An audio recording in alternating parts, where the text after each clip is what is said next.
Amén, Señor. Te damos gracias, Señor, por ese precioso momento que tú nos concedes, Señor. Estar en tu presencia, Señor. Te pedimos, Señor, que seas tú tomando, Señor, ese vaso de barro, Señor. Tú has dispuesto que esté presente en ese momento, Señor, para ministrar lo que es tu deseo, Señor, lo que tú quieres que se haga, Señor. Te pido, Señor, que seas tú obrando en mi ser, Señor, en mis imperfecciones, en mis anhelos y mis deseos, Señor,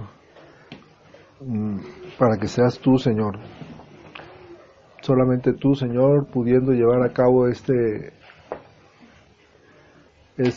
que tú nos has regalado, Señor, que es tu vida, Señor, y la administración de ella misma, Señor, que tú te has dado, Señor, por nosotros, Señor, para cumplir el anhelo del Padre, Señor, de que podamos tener comunión contigo, Señor, que podamos tener el conocimiento pleno, Señor, de lo que es tu vida, Señor. El reino de los cielos se ha acercado, Señor. Eso fue lo que se manifestó en Juan, Señor, cuando tú viniste y empezaste tu ministerio, Señor, en la tierra.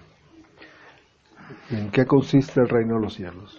El reino de los cielos no consiste ni en comida ni en bebida, Señor, sino que te conozcamos a ti, Señor, en que podamos vivir, Señor, de acuerdo a tu voluntad, Señor. Esperamos, Señor, que ese anhelo sea el mismo anhelo de todos los que estamos aquí, Señor, poder manifestarte a ti, Señor. Por ello te damos gracias, Señor, por esta iglesia local, por ese candelero, Señor, por la comunión que tú nos regalas, por la obra que tú haces, Señor, porque tú eres el dueño y el autor de la obra, Señor. Tú eres el que ejecutas la obra, Señor. Te he pedido, Señor, por todas aquellas personas, Señor, que tú has colocado, Señor, en las diferentes localidades, en los diferentes sitios, Señor, para llevar tu palabra, Señor. Y que seas tú obrando en la vida de cada uno de los que estamos en esta labor que tú nos has colocado como siervos tuyos, Señor. Que podamos, Señor, llevar a cabo ese cometido, Señor. Expresar tu voluntad en la iglesia, Señor. Amén. A través de estas reuniones que hemos estado llevando a cabo en estos días pasados, el Señor me ha venido hablando acerca de lo que son los fundamentos de la iglesia, ¿verdad? Y hemos estado como en ese sentir, pues, expresando ese anhelo del Señor de que podamos todos avanzar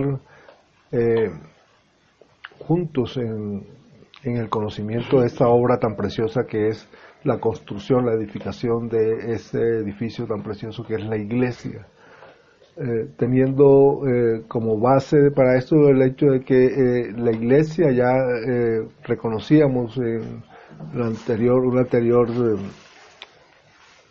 reunión, ¿verdad?, que la iglesia era la edificación que hacía el Señor sobre cada uno de nosotros, que en Mateo 16 veíamos ese reconocimiento que hacía Pedro, ¿verdad?, sobre la roca que es nuestro Señor Jesucristo.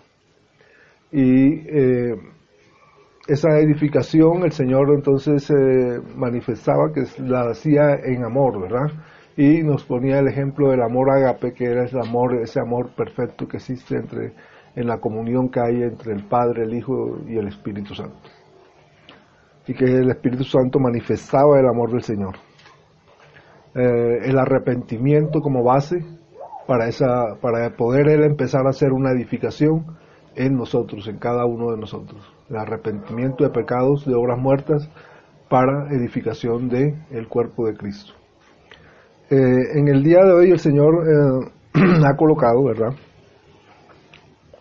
Y bueno, a través de todo lo que se ha manifestado, el Señor me ha confirmado pues el hecho de que estamos como en buen camino para poder expresar lo que Él quiere. El Señor nos exhorta, y eso es algo que Él hace continuamente, es una labor continua del Espíritu Santo, ¿verdad? A proseguir el camino que Él nos ha mostrado. Ya nos mostraba en unos rudimentos, en unos primeros rudimentos, ¿verdad? Lo que era lo que Él quería en nuestras vidas, pero Él nos dice, no se queden en esos rudimentos, no se queden como niños tomando leche, ¿verdad? Sino que avancemos, y sobre eso el proceso de la edificación. Entonces, y ese avanzar, dice, es para que podamos llegar todos, no uno, no el que está ministrando, no el que está en alabanza, no el que ora, sino que todos avancemos, ¿verdad? Como un solo cuerpo. Avancemos a la edificación del varón perfecto. Y que para lograr esto el cometido, el Señor quiere imprimir su carácter en nosotros, que somos la iglesia, ¿cierto? Entonces, dejamos de mirar el edificio material, que es el que se nos ha mostrado siempre, y empezamos a mirar entonces de una manera en comunión, ¿verdad? El edificarnos todos nosotros de manera tal que el Señor pueda hacer esa obra de llevarnos a la estatura del varón perfecto. Entonces el Señor nos redarguía de lo que era el amor, y el amor que Él nos regala, que es un amor pues un amor que se dispensa a sí mismo, que el Señor en perfecta armonía manifiesta en esa comunión del Padre, el Hijo y el Espíritu Santo, como el amor deseable para nosotros. Y nos hablaba de ese amor que nosotros como personas podíamos manifestar a los otros, que era siempre un amor que por más que fuese altruista, siempre esperaba algo de los demás, ¿verdad? Para poder decir, oiga, sí quiero, sí, siempre estaba pidiendo algo que pudiese satisfacernos a nosotros también. El Señor, para poder imprimir su carácter en la iglesia, ¿verdad? Entonces nos muestra a la esposa, a la desposada, ¿verdad? Y nos muestra que ahí va un proceso de crecimiento para que podamos nosotros como la esposa, como la novia, ¿verdad? Que después se convierte en esposa, tener el mismo sentir del Padre y del Hijo. Entonces, en ese crecimiento el Señor nos muestra la edificación de la iglesia. La iglesia pues santa, una iglesia perfecta, ¿verdad? Sin mancha y sin arrugas, para que esa iglesia se pueda convertir efectivamente en la esposa del Cordero. Y nos muestra su carácter de Cordero, ¿verdad? No dice el león se va a casar con la leona, no, sino nos muestra el carácter de Cordero del Señor, ese carácter manso, amable, apacible, humilde, sencillo de corazón, ¿verdad? Y ese es el carácter que Él quiere que se imprima en medio de nosotros. Ese carácter, cuando llegue esa unidad, ¿verdad? Porque es algo que estamos esperando que se pueda cumplir. Cuando llegue esa unidad de la esposa con el esposo, se podrá producir ese casamiento, ¿verdad? Del Señor con su iglesia.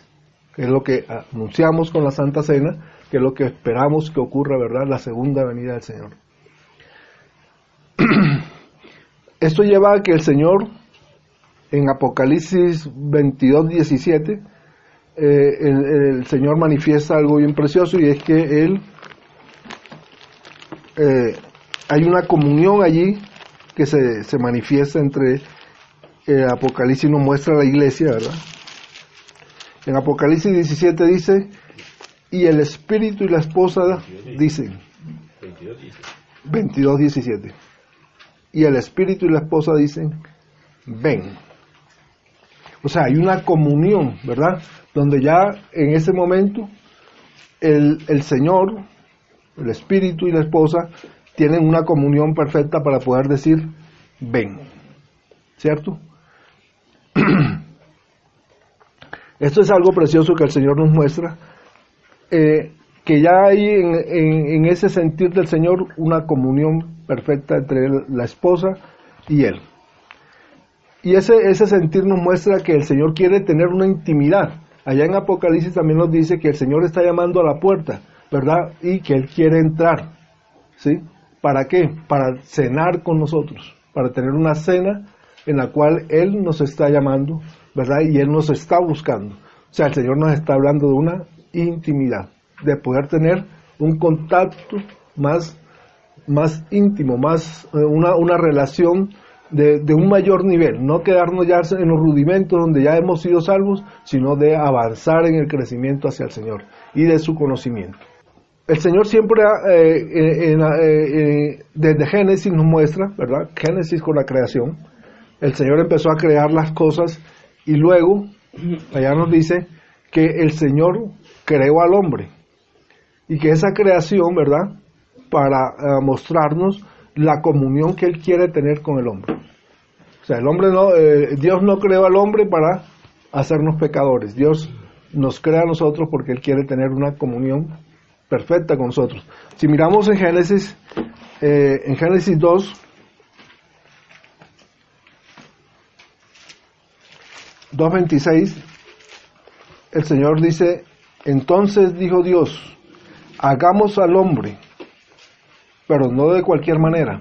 Dijo, a nuestra imagen, a nuestra imagen. Entonces ya se nos muestra en ese momento que cuando nos habla aquí de Dios, ¿verdad? Nos está hablando de un Dios trino, ¿verdad? Entonces ahí está en comunión el Padre, el Hijo y el Espíritu Santo diciendo, hagamos. O sea, ahí están las tres personas divinas en comunión, en esa comunión perfecta, ¿verdad? Dice, haciendo al hombre. Hagamos al hombre a nuestra imagen conforme a nuestra semejanza.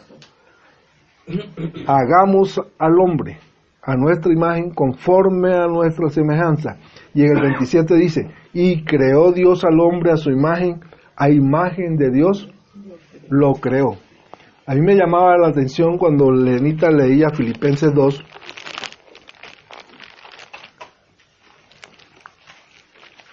allí en Filipenses 2, ahora que leímos, cuando estábamos en la alabanza también, nos manifestaba el Señor algo bien precioso allí, ¿verdad? A ella pues en vosotros, para leer un poquito desde antecito de lo que quiero resaltar, en el 5 dice, haya pues en vosotros este sentir que hubo también en Cristo Jesús, el cual siendo en forma de Dios no estimó el ser igual a Dios como cosa que aferrarse, sino que se despojó a sí mismo tomando forma de siervo, hecho semejante a los hombres. Pero es que él antes, como Dios, había hecho el hombre a su imagen y semejanza, ¿verdad? Cuando el Padre, el Hijo y el Espíritu Santo dice, hagamos al hombre, lo hicieron a su imagen y semejanza. Y aquí dice, no se despojó a sí mismo tomando forma de siervo, hecho semejante a los hombres, ¿verdad? El Señor, al tomar la semejanza de hombre, a sí mismo tomó lo que él mismo había creado en el comienzo. Y estando en la condición de hombre, se humilló a sí mismo, haciéndose obediente hasta la muerte y la muerte de cruz. Vamos a ver que esa comunión que genera el Padre con el Hijo en la hechura del hombre, ¿verdad?, que hace que el Señor quiera tener una intimidad muy grande con el hombre, desde el comienzo de la creación hasta el final de los tiempos, ¿verdad? Cuando ya no somos individuales, personas individuales, sino que somos la iglesia, el Señor quiere tener esa perfecta comunión con el hombre, ¿verdad? El hombre corporativo, la iglesia como expresión del hombre corporativo. Entonces lo que el Señor tiene en su corazón viene a la existencia cuando Él crea al ser humano, hombres y mujeres. Luego viene una obra preciosa que ocurre por la transgresión del hombre. Cuando decimos aparece el pecado, ¿verdad? Es una transgresión que el hombre comete contra la voluntad del Padre, ¿sí? Y que esa transgresión es una transgresión que pudo haber sido voluntaria o involuntaria, pero igual ocurre esa transgresión, y esa transgresión, que es el pecado, ¿verdad?, separa la comunión que el hombre tenía con el Padre. Cuando eso ocurre, Dios, que lo conoce todo, ¿verdad?, ya había anticipado una obra perfecta de Él en la creación. en Apocalipsis 13:8 vemos que el Señor ya tenía desde la eternidad, el hecho de que su Hijo desarrollara una obra para nosotros. Y de continuo estuvimos hablando en toda la alabanza, en la oración, cuando la hermana Luz Helena comentaba que cuando Dios creó al hombre, ¿verdad?, lo hizo con un propósito, y que ese propósito tenía un objetivo en la cruz, la obra del Señor en la cruz, ¿verdad? En Apocalipsis 13:8 dice: y la adoraron todos los moradores de la tierra, cuyos nombres no estaban escritos en el libro de la vida del Cordero. No estaban escritos en el libro de la vida del Cordero. O sea, está hablando de lo que éramos pecadores, ¿verdad? Porque no estábamos escritos, no habíamos sido salvos. Estábamos en nuestros pecados. Y la adoraron todos los moradores de la tierra, cuyos nombres no estaban escritos en el libro de la vida del Cordero, que fue inmolado desde el principio del mundo. Entonces, la obra del Señor en la cruz ya estaba considerada desde el principio del mundo, ¿verdad? Y esa obra consistía en que nosotros los pecadores pudiéramos tener la salvación y poder registrar nuestros nombres en el libro de la vida. Esa es la obra preciosa que el Señor le encomienda a nuestro Señor Jesucristo, como la obra que nosotros conocemos como la obra en la cruz, ¿verdad? Una obra que para nosotros implica algo que ocurrió en el pasado, ¿verdad?, con la transgresión del primer hombre, Adán, que es el pecado, la separación de Dios, como Él lo tenía establecido. Él tenía una comunión perfecta. Era tan perfecta la comunión que tenía el Padre con su creación, ¿verdad?, que Él nos dio el libre albedrío. Cuando nos coloca en el huerto del Edén, Dios nos da la posibilidad de que nos dice: no coman de este árbol, pero no nos prohíbe que, ¿verdad?, no nos limita, no nos hace como un ser obligado, sino que nos dice: aquí está el árbol del bien y el mal, no coman de ese árbol, pero no le limita al hombre, ¿verdad? No lo limita en su capacidad de tomar decisiones. Aparece el engañador y efectivamente ocurre la transgresión cuando el hombre come de ese árbol del bien y del mal, ¿verdad? Y empieza a conocer de ese bien y de ese mal. Al ocurrir esa transgresión, el pecado que se nos transmite origina que nosotros tengamos la naturaleza pecaminosa, y eso origina que nosotros como personas podamos vivir una vida sí independiente, pero sin reconocer la voluntad de Dios Padre. Y esa voluntad de Dios Padre que se expresa en la comunión perfecta que Él tiene, ¿verdad? Y de manera testimonial podemos apreciar cuando el Hijo se sacrifica en la voluntad del Padre para nuestra redención, para redimir nuestros pecados, para pagar por nuestros pecados. El Padre, el Hijo y el Espíritu Santo viven en armonía, sin rivalidad y con absoluta delicadeza por la voluntad que ellos lo que ellos ya han establecido en el principio de los tiempos. Cuando ocurre la transgresión, viene para nosotros la provisión preciosa de la obra del Señor en la cruz. Con la obra en la cruz, el Señor muere y, siendo Él libre de pecado, el Señor es muerto en la cruz para redención de nosotros. Cuando el Señor muere, ocurre un hecho que es precioso para nosotros. Estaba la ley, y la ley decía que la paga del pecado era la muerte. Esa era la ley, es un hecho jurídico, y la muerte del Señor es un hecho objetivo. Los que pretenden negar el hecho de que el Señor no era Dios, ¿verdad?, con el hecho de constituirse en testigos de la muerte del Señor, hacen que su muerte sea un hecho histórico, y luego que histórico, un hecho objetivo. ¿cierto? O sea, nuestro Señor vino, murió en la cruz y es un hecho histórico y es un hecho objetivo. Y es un hecho jurídico porque el Señor cumple en él la ley, ¿verdad? Para redimirnos a nosotros de lo que había venido ocurriendo, que es el pecado en el cual hemos caído, ¿verdad? Eso lo podemos ver cuando en Primera de Juan 1 encontramos,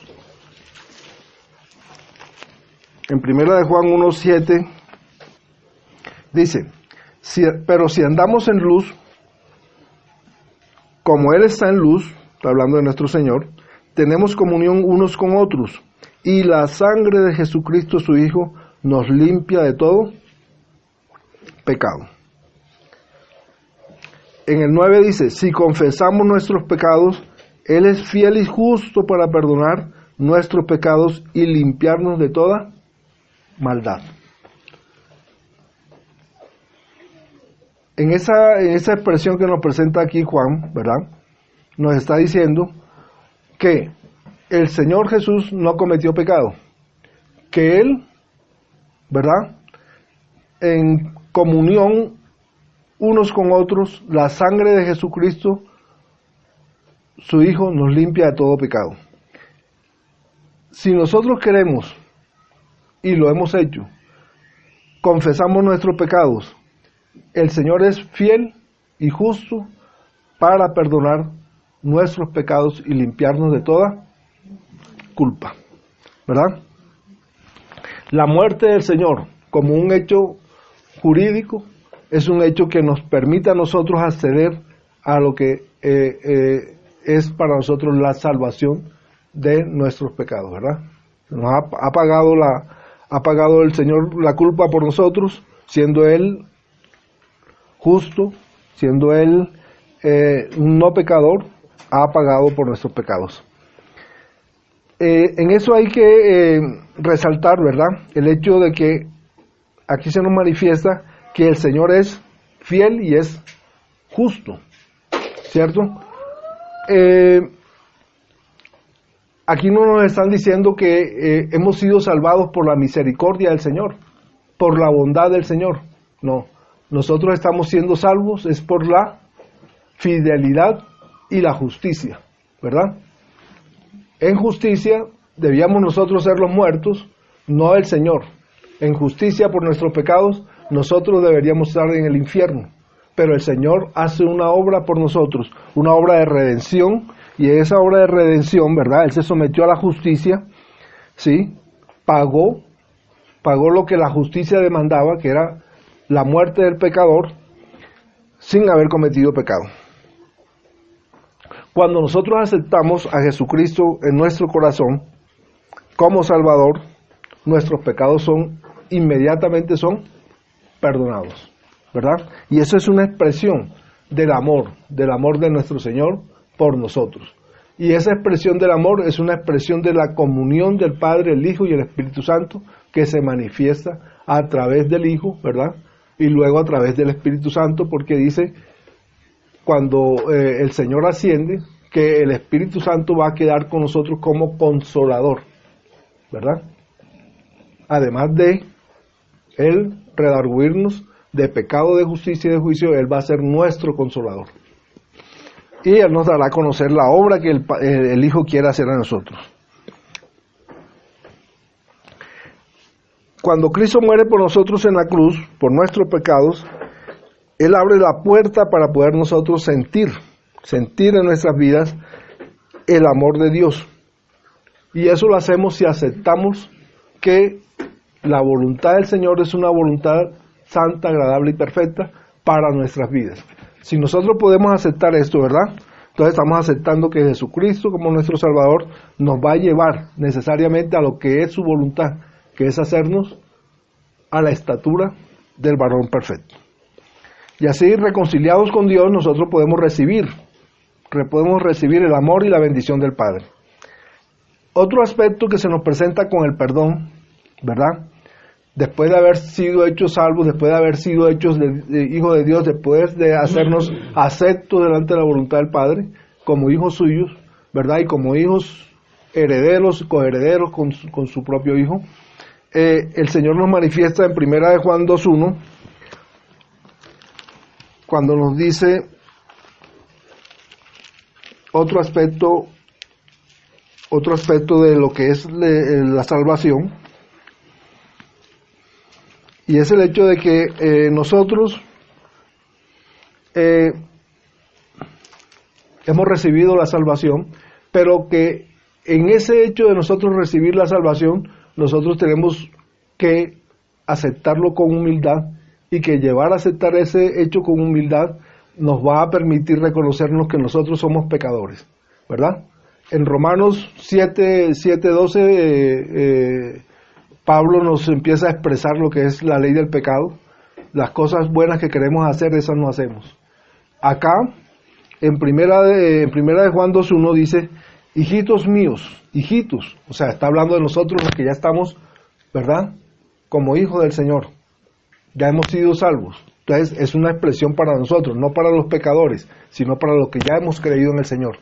Hijitos míos, estas cosas os escribo para que no pequéis. Pero ¿cómo si ya hemos sido salvos? Si la persona del Señor ya está en medio de nosotros, ¿cómo podemos nosotros otra vez pecar? Pero aquí dice que nosotros, en nuestra naturaleza, somos pecadores, ¿verdad? Y aquí nos está redarguyendo el Señor. Hijitos míos, estas cosas os escribo para que no pequéis. Y si alguno hubiere pecado, abogado tenemos para con el Padre. ¿Y a quién tenemos como abogado para con el Padre? A Jesucristo nuestro Señor. A Jesucristo como nuestro Señor, ¿verdad? En Juan 13,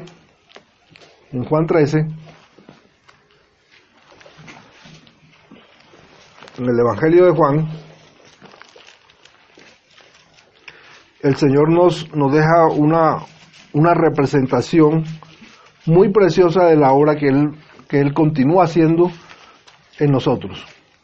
En Juan 13:8 se encuentra el Señor hablando con sus discípulos. El título que le coloca allí la Sociedad Bíblica a este pasaje es Jesús lava los pies de sus discípulos. Dice en el 2, y cuando cenaban, como el diablo ya había puesto en el corazón de Judas Iscariote, hijo de Simón, que le entregase, sabiendo Jesús que el Padre le había dado todas las cosas en las manos, y que habían salido de Dios y a Dios iba, se levantó de la cena y se quitó su manto, y tomando una toalla se la ciñó. Luego puso agua en el lebrillo y comenzó a lavar los pies de los discípulos y a enjugarlos con la toalla con que estaba ceñido. Pedro, ¿verdad? Siempre vemos a Pedro, no dice Mateo, Luke, no dice ninguno de los otros de los que estaban allá, ¿verdad? Sino que dice Pedro. Entonces vino Simón Pedro y Pedro le dijo, Señor, ¿tú me lavas los pies? Respondió Jesús y le dijo, lo que yo hago tú no lo comprendes ahora, mas lo entenderás después. Pedro le dijo, no me lavarás los pies, jamás. Jesús le respondió, si no te lavare, no tendrás parte conmigo. Le dijo Simón Pedro, Señor, no solo mis pies, sino también las manos y la cabeza. O sea, Pedro siempre impulsivo, siempre, ¿verdad? ¿Qué nos está diciendo aquí el Señor?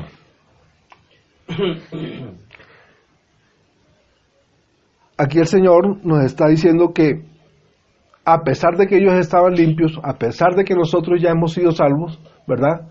Con su muerte expiatoria, su sangre, ¿verdad? Clama por el perdón de nuestros pecados. A pesar de haber recibido ya esa salvación, nosotros somos pecadores en nuestra naturaleza. Y nosotros necesitamos este hecho precioso que hace el Señor aquí de estarnos lavando constantemente a nosotros. Pero no necesitamos lavarnos todo porque ya Él nos cubrió con su sangre. En el andar, ¿verdad? Nosotros vamos a andar con nuestros pies y vamos a tener tropiezos y vamos a embarrarnos los pies.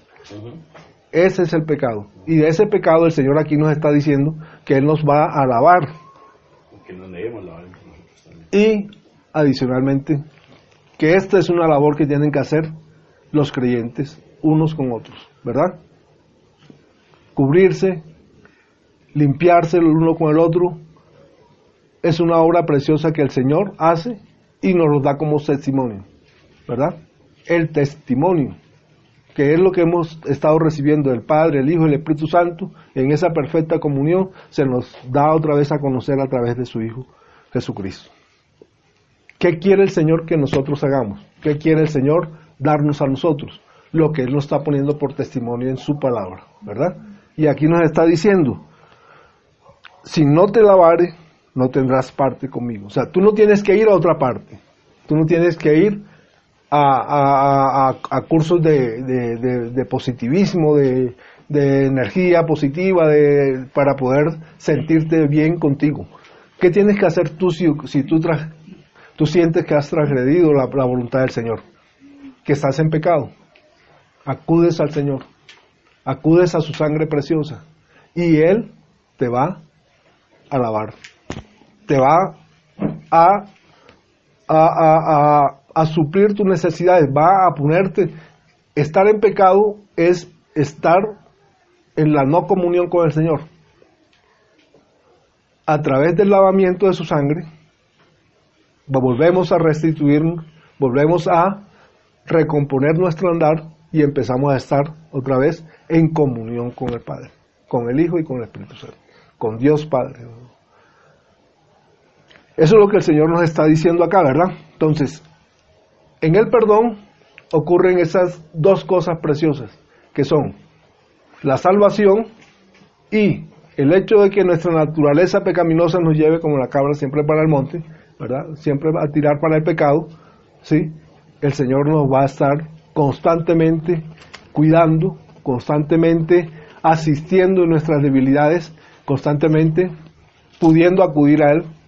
No como quien se amaña con el pecado y dice, no, el Señor me va a perdonar siempre, sino como quien se reargulle de sí mismo, su mente caída se renueva, la conciencia actúa en nuestro corazón, ¿verdad? Y nos hace llegar ante la presencia de Dios Padre en querer tener esa comunión con Él, y eso nos permite el lavamiento con su sangre preciosa. Entonces el Señor nos dice, el que está lavado no necesita sino lavarse los pies, pues está todo limpio, y vosotros limpios estáis, aunque no todos, porque sabía que estaba Judas allí, ¿verdad? Porque sabía quién le iba a entregar, por eso dijo, no estáis limpios todos. Así que después que les hubo lavado los pies, tomó su manto, volvió al mesa y les dijo, ¿sabéis los que os he hecho? Vosotros me llamáis maestros y señor y decís bien porque lo soy. Pues si yo, el señor y el maestro, he lavado vuestros pies, vosotros también debéis lavaros los unos a los otros. Amén. Porque ejemplos he dado para que como yo he hecho, vosotros también hagáis. Entonces, el Señor nos permite recibir la salvación y nos está exhortando constantemente a que tengamos este crecimiento, que dejemos los rudimentos atrás, que no nos comportemos como niños. Y en ese crecimiento el Señor nos regala el perdón, ¿verdad? Porque es una gracia de Él que se nos da. En ese andar, el Señor nos quiere redarguir de nosotros mismos. Eclesiastés 7:20, el Señor nos está llamando a redarguirnos de nuestro accionar. Oigas, ¿por qué soy yo así? ¿Por qué actúo de esa manera? Entonces en Eclesiastés es en el Antiguo Testamento, ¿verdad? Dice el Señor, ciertamente no hay hombre justo en la tierra que haga el bien y nunca peque. O sea, nosotros tenemos que ser realistas. El Señor nos está diciendo, oiga, sean realistas, ¿sí? Ustedes son pecadores porque esa es la naturaleza que se le inculcó al hombre en el pecado cuando allá Adán transgredió la voluntad del Señor, ¿sí? Aceptemos esa voluntad y acudamos al Señor para que Él sea obrando en nuestras vidas. El hecho de que nosotros seamos pecadores no quiere decir, ¿verdad?, que nosotros esperemos ser perfectos. No debemos esperar ser perfectos. Debemos esperar es que ante la transgresión nosotros podamos, ¿verdad?, ser redarguidos por el Señor y ser llamados por Él otra vez al orden, como decimos, para poder tener esa comunión otra vez. Entonces debemos reconocer que somos pecadores, que cometemos errores, pero debemos aprender de esas experiencias nuestras. Y eso es algo que nos ayuda a crecer. Si aprendemos de las experiencias, seguramente el Señor, al redarguirnos, nos permite edificarnos en nosotros mismos y nosotros vamos a crecer. Si nosotros no aprendemos de nuestras experiencias, ¿verdad?, seremos como la misma rueda tropezándose con la misma piedra.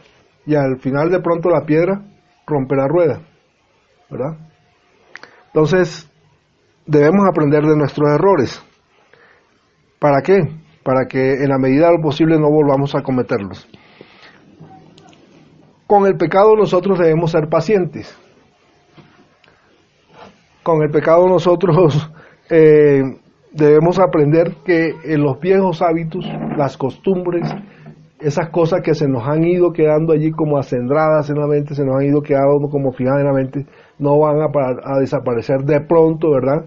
De pronto, a no ser que yo tenga una fuerza de voluntad muy grande, de pronto no van a desaparecer de nuestras vidas. Tengo el testimonio de mi papá, fumador, de esos que se fumaban 2 paquetes de piel roja al día. ¿Sin filtro? Sin filtro, cosa tremenda. Pero un día sufrió un accidente, iba caminando y de pronto ¡pum!, se desmayó. Y a consecuencia de eso, pues el médico le dice: oiga, no, Néstor, no siga fumando más. Es un amigo de él que era médico. No vuelvas a fumar más porque eso te está haciendo mucho daño. Finalmente le hizo mucho daño, ¿sí?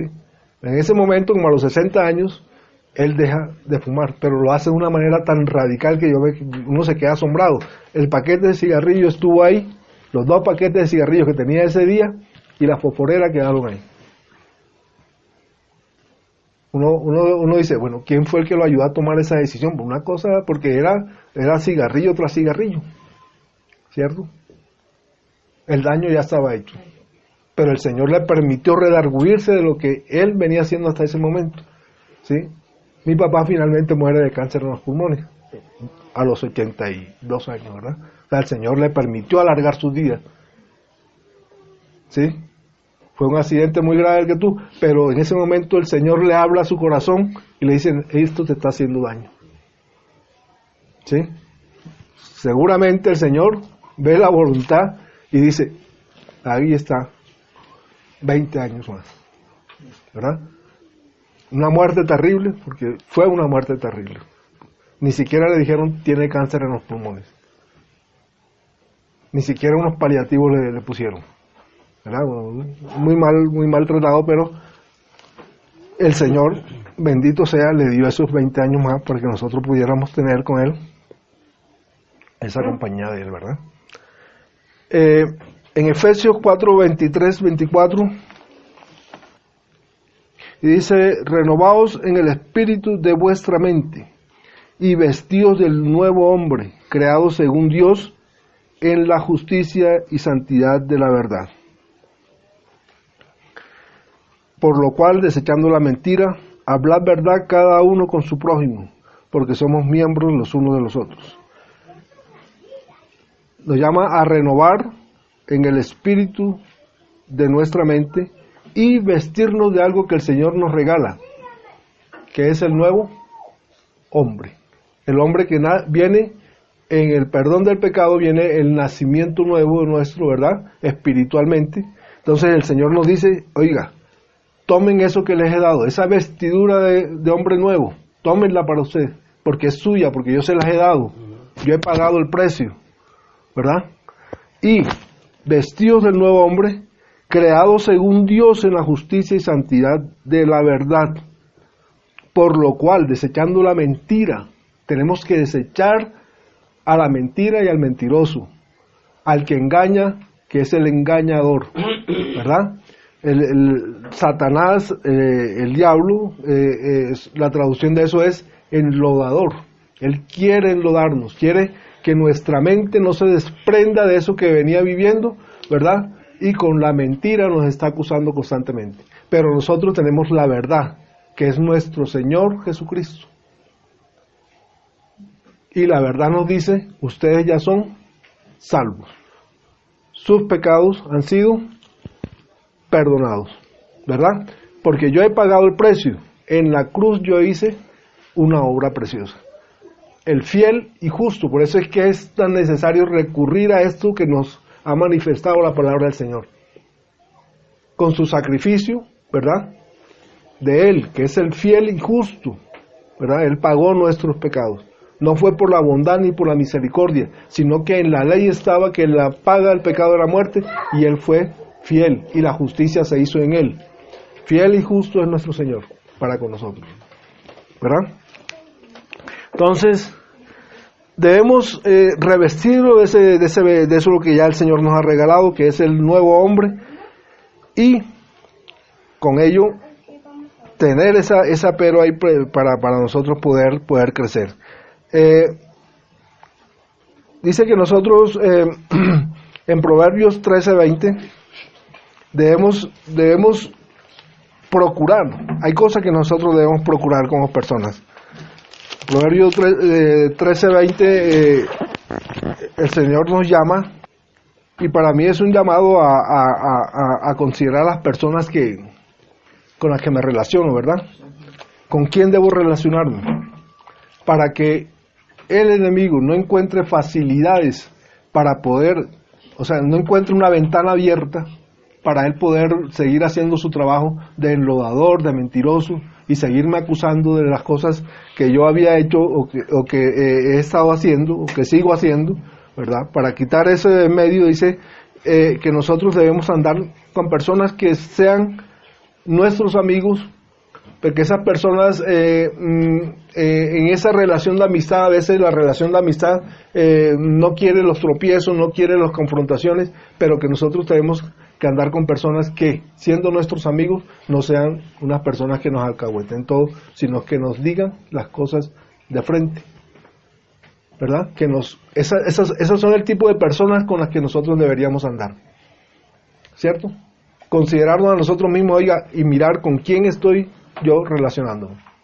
Y entonces aquí en Proverbio dice, el que anda con sabios, sabio será, mas el que se junta con necios, será quebrantado. Será quebrantado. ¿Cuál, perdón? Proverbios 13:20. Busca amigos que lo animen, busca amigos que sean amables, pero busca amigos también que sean personas que anden con el Señor y que puedan querer también estar en la voluntad del Señor, y que sean personas que lo ayuden a usted para poderse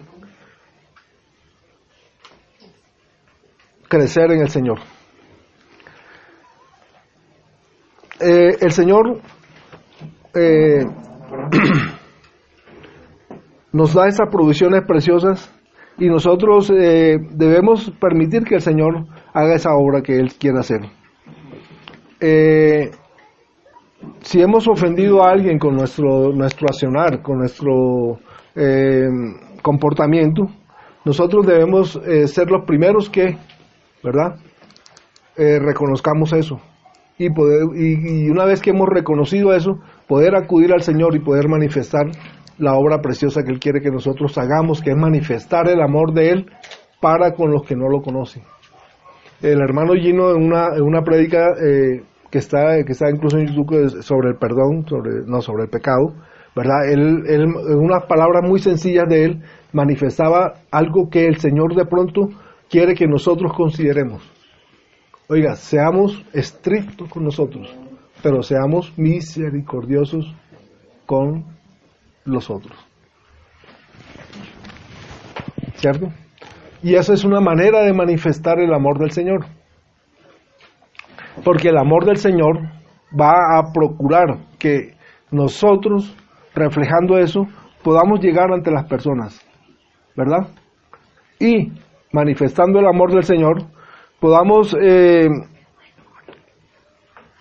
llevar el mensaje que el Señor quiere que se le comparta a los demás. En Mateo 6:12 encontramos una joya, ¿verdad? Que es Mateo 6:12. Entonces, el Señor nos muestra la oración que Él nos recomienda que hagamos. En el 7 dice: orando no uséis vanas repeticiones como los gentiles, que piensan que por su palabrería serán oídos. O sea, la oración es la posibilidad que nosotros tenemos de entrar en contacto con nuestro Señor y nuestro Dios, ¿verdad? Es el vehículo de la comunicación y es un arma muy preciosa que el Señor nos ha regalado. No uséis vanas repeticiones como los gentiles, que piensan que por su palabrería serán oídos. No os hagáis pues semejantes a ellos, porque vuestro Padre sabe de qué cosas tenéis necesidad antes que vosotros le pidáis. Vosotros pues oraréis así: Padre nuestro que estás en los cielos, santificado sea tu nombre, venga tu reino. O sea, es un anhelo del Padre que pidamos, ¿verdad?, las cosas que Él quiere. Esta es la voluntad del Padre, ¿verdad?, expresada por su Hijo. Venga tu reino, hágase tu voluntad como en el cielo, así también en la tierra. El pan nuestro de cada día, dánoslo hoy. Y perdónanos nuestras deudas como también nosotros perdonamos a nuestros deudores. Y no nos metas en tentación, mas líbranos del mal, porque tuyo es el reino y el poder y la gloria por todos los siglos. Amén. Entonces, el Señor nos está llamando aquí a que nosotros seamos perdonadores, ¿verdad? Que nosotros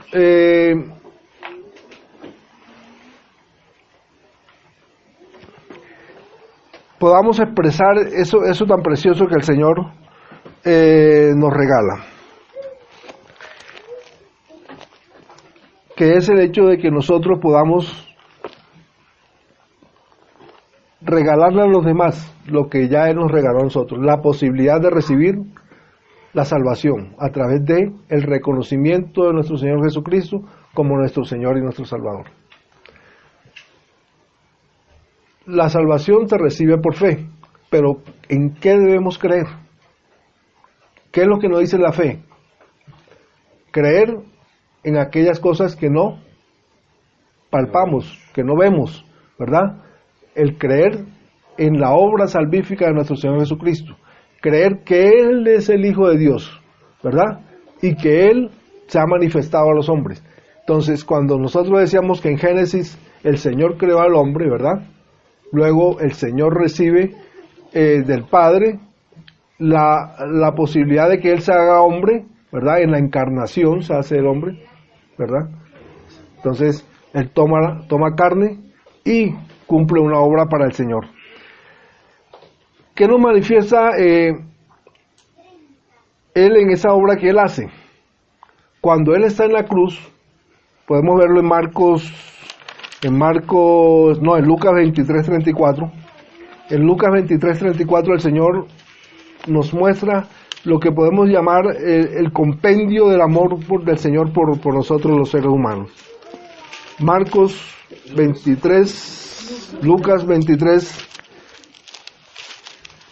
23. ¿Qué está pasando allí en ese momento? Lucas 23:34, perdón.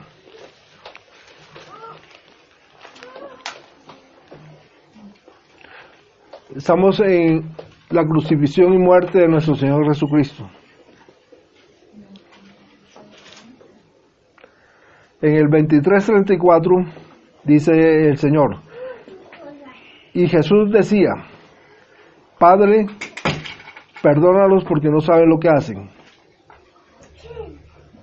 El Señor está en ese momento padeciendo la muerte y en ese padecimiento suyo él no se considera a sí mismo, oiga, me han afrentado, me han insultado, me han golpeado, me han agredido, estoy muriendo, míreme, estoy aquí padeciendo. No, él no se vuelve hacia sí mismo, sino se vuelve hacia la voluntad del Padre, ¿verdad? ¿Y qué manifiesta él aquí? Jesús decía, Padre, perdónalos porque no saben lo que hacen. El Señor está suplicándole al Padre para que Él, ¿verdad?, a todos aquellos que Él tiene enfrente, que lo están matando, el Padre los pueda perdonar. Entonces, si hablamos de testimonio, aquí tenemos el testimonio del Hijo, ¿verdad?, acerca de lo que es la voluntad del Padre. Así como Él manifestó el perdón, nosotros que somos sus hijos, ¿verdad?, y que recibimos de Él, Él quiere que nosotros también podamos manifestar el perdón de aquel que nos está injuriando, de aquel que nos está maltratando. Una obra difícil para nosotros. Nosotros en nuestro ser natural, en nuestra persona natural, ¿será que podemos perdonar así como el Señor nos ha perdonado a nosotros? Es algo bien difícil. Nosotros estamos aquí en comunión de iglesia. Para nosotros hay un mandamiento. Para nosotros hay un mandamiento. Amaos los unos a los otros, ¿verdad? Perdonando vuestros pecados, vuestras ofensas. Y Él también nos llama a exhortarnos los unos a los otros para que podamos crecer. ¿Cierto? En eso, entonces, encontramos una expresión que está en Juan, para terminar, en Juan, en primera de Juan 2:12, esa obra que hace el Señor del perdón en nosotros es una obra muy amplia, muy amplia. Primera de Juan 2:12 nos manifiesta algo que el Señor ya ha proveído para nosotros. Os escribo a vosotros, hijitos, porque vuestros pecados os han sido perdonados por su nombre. Por su nombre. ¿Cierto? Entonces el Señor ya nos ha regalado el perdón de los pecados. ¿A quiénes? A nosotros los que ya somos hijos suyos. ¿Sí? Vuestros pecados os han sido perdonados por su nombre. El Señor nos conoce todos los cabellos de nuestra cabeza. El Señor se ha manifestado. ¿Cuántas veces debemos perdonar nosotros? 70 veces 7. ¿Cuál es la actitud que espera el Señor de nosotros? En la parábola de los dos deudores, había un deudor que le debía mucho a su rey. Le debía mucho dinero. Y él fue y se arrodilló delante del rey y le pidió perdón por no poderle pagar esa deuda. Y el rey, en su magnanimidad, en su bondad, en su misericordia, le perdonó la deuda. Y este señor, cuando salió delante del rey, ¿verdad?, se encontró con un consiervo suyo. Y ese consiervo era deudor de él. Lo que le debía ese consiervo no era ni el 10% de lo que él le debía a su rey, pero él no tuvo misericordia de ese consiervo suyo. Lo cogió, lo estrujó, le pegó, lo golpeó y finalmente lo entregó al juez y el juez lo metió en la cárcel. Cuando van donde el rey le dicen al rey, mira lo que acaba de pasar con este que tú le acabas de perdonar. ¿Qué hace el rey? Pues el rey lo llama otra vez a su presencia y le dice, siervo malo, ¿verdad? Te he perdonado lo mucho y tú no has sabido perdonar lo poco. Entonces, el Señor espera de nosotros esa actitud del rey, ¿verdad? De Él, que es el rey, que perdona lo mucho y que nosotros, en nuestra humanidad, en nuestro carácter, en nuestra manera de ser, en nuestras preocupaciones diarias, de pronto no podemos perdonar ni que nos quiten un cabello de la cabeza, ¿verdad? Tenemos mucho, pero si nos quitan uno, eso nos duele mucho. Entonces, el Señor nos está llamando, ¿verdad? Nosotros como iglesia tenemos un mandamiento, perdonaos los unos a los otros, ¿verdad? Como personas, el Señor nos llama a que seamos perdonadores para poder expresar, ¿verdad? Con el perdón, el acto del perdón no es en sí el acto que el Señor quiere, te perdono, sino que a través del perdón, el objetivo que el Señor quiere es que lo podamos manifestar a Él en su amor y en su misericordia, que seamos amorosos y misericordiosos para poder traer al que no está en la presencia de Él. El Señor nos llama a redarguirnos de todo eso, ¿verdad? ¿Cuánto debo? ¿Será que yo sí puedo? En mi ser natural yo creo que me queda difícil. Cuando ya somos espirituales, el Señor espera que nosotros podamos cumplirle a Él en cuanto a eso, pero nos da las dispensas, nos dice, oiga, mire, si usted es pecador, si usted no puede hacer eso, yo lo que quiero es llevarlo, ¿verdad? O sea, el objetivo de Él es llevarnos a nosotros, ¿sí? Y Él lo hace, y nos dice, aquí está mi sangre preciosa, con ella tú te puedes lavar, ¿verdad? Si tú caes, no te quedes ahí, no permitas que el enemigo te esté acusando, no permitas que él te enlode, que él te tenga ahí apabullado diciendo tú eres un pecador y tú no vas a poder salir de ahí. No, el Señor quiere que tomemos de las provisiones de Él que ya se dieron en la cruz y que podamos acudir a lo que Él nos ha dado, la salvación, el perdón, el amor, ¿verdad? Y que con esas herramientas nosotros podamos crecer hacia Él. Es la voluntad del Padre y nosotros pues nos rendimos a su voluntad. Buenamente lo podamos hacer. Le damos gracias al Señor por lo que Él nos ha regalado. Nos colocamos en su presencia, Señor, para que tú puedas hacer esta obra preciosa, esta obra maravillosa que es el poder expresar tu amor el uno al otro, la comprensión, el perdón, esa bondad, poder expresar la piedad del Señor. Nos regocijamos de estar en su presencia.